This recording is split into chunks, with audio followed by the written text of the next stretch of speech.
we're going to use a pain scale, 0 to 10. 0 is no pain at all. 10 is the worst pain imaginable. So, at the time when you first noticed things, what was your pain scale? And yeah, did that change over time?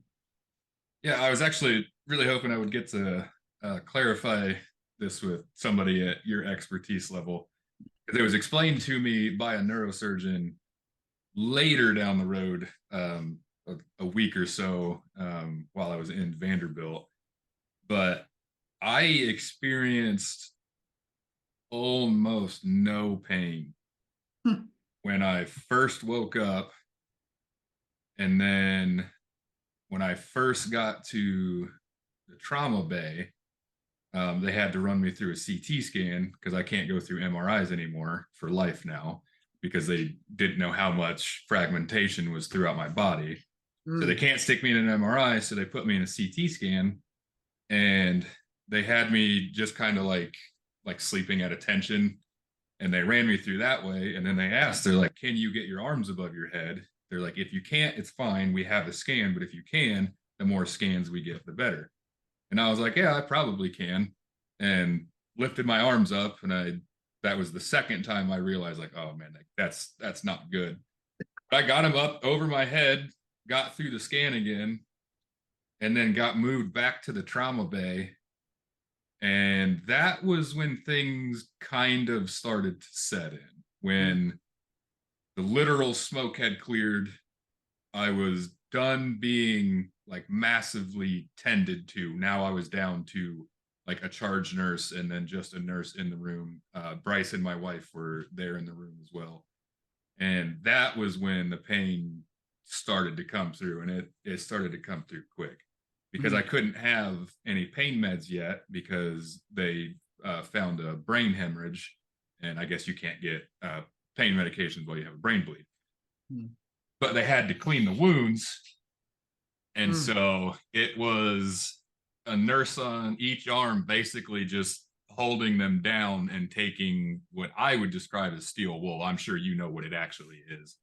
And they just went to town, just scraping, 0 pain medication whatsoever. And that gives me a new threshold to what that number 10 actually means. That is by far the worst pain I have ever been in my life. And I hope that remains my number 10 because that was freaking off. Bryce was there for it. That was, I mean, that was like some FBI enhanced interrogation techniques there. That was, that sucked. Well, so two things I want to comment on there. So number one, that truly shows you the powerful effect of endorphins, right? Like, so endogenous opioids that your brain produces to address pain.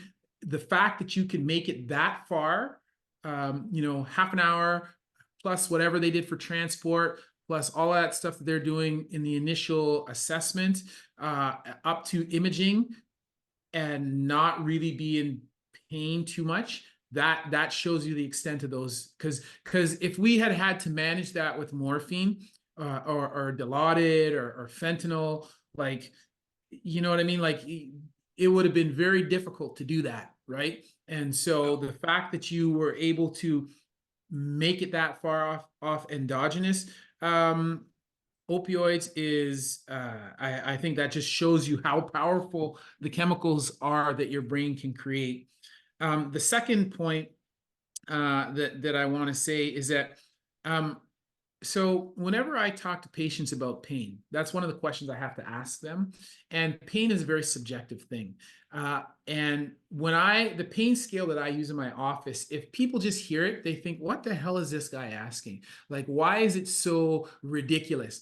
So when I say to people, I say, I want to know what your pain is. Because sometimes people will say, oh, my pain was 12 out of 15, 12 out of 10. I said, bro, you don't understand the pain scale.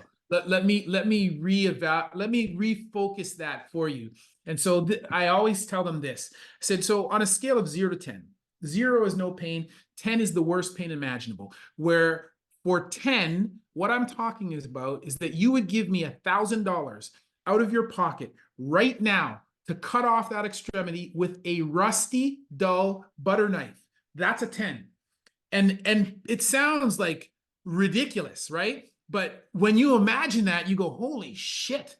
Like that would be really painful. And it's like, holy shit, taking steel wool or steel brush to scrub the dirt and the metal fragments out of my arm with no pain medication, that's painful. You and I can both agree that's a 10. Wow, that's Yeah. painful, right? So just as you said, I love what you said. It allows me to reevaluate what my 10 is and to put my pain scale in perspective, because you and I can both agree that is fucking painful, right? Like, and that puts everything else into perspective, right? So it was once they were kind of going at it, I don't know, it was like borderline like convulsing in pain. I was just like shaking. And one of the nurses, he was like, hey man, he's like, he's like, it helps if you talk. He's like, just kind of talk through it. And I was like, did anybody ever punch you in the face while you're doing this? He was like, let's not make you be the first. All right. I like it, man.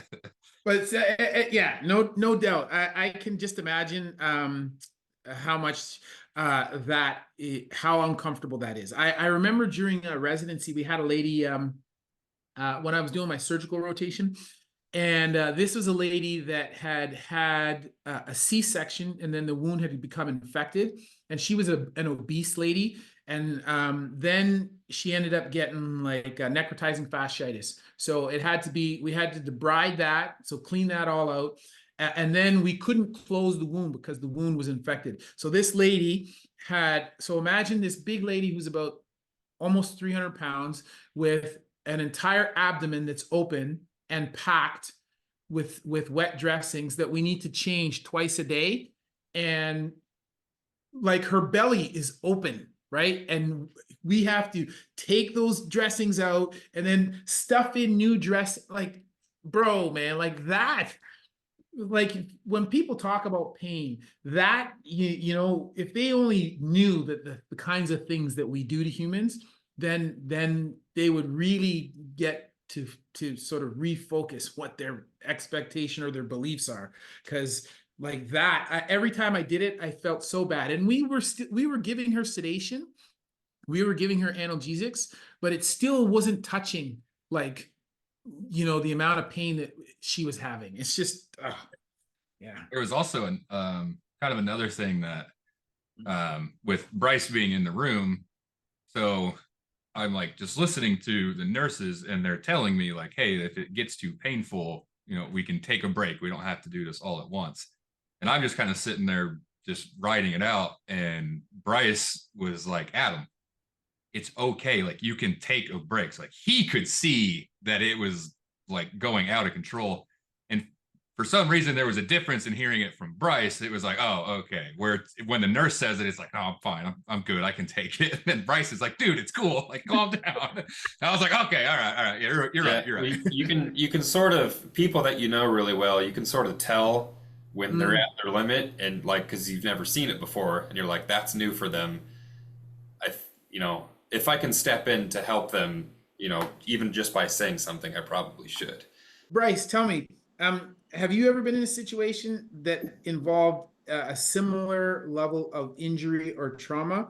And part two, how exactly, if so, how did you feel during that situation?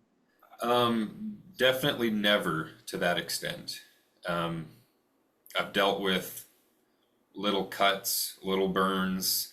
I've been in my fair share of a couple car accidents and just making sure everyone's okay, but never to this level. This was 90% of what happened that day was brand new to me. So, yeah. Even the 911 call of that severity was new to me. All of it was new. So I don't really have an interesting way to answer that. Well, no, every experience is a learning experience. So I think that it's worthwhile to, not that you want to experience it, but that you have, and then it had a good outcome. Because I think that better prepares you for things that you might see in the future. Yeah.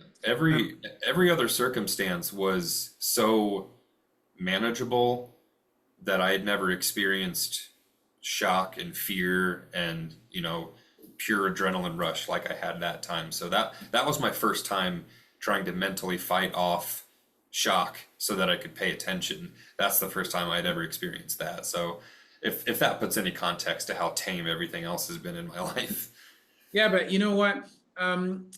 Just the same way we talked earlier about how the experience, the pain that Adam felt when he was first starting to, you know, come to, or the pain that he experienced when they were scrubbing, this like that allowed him to reframe his perspective of pain, and this likewise allows you to sort of reframe your perspective of, like, you know, what's intense, what is traumatic. Like it just gives you a new Yeah.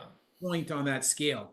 Yeah. I think before that experience, it was always so easy to watch videos of, you know, like an accident video online you see, and then people just standing around.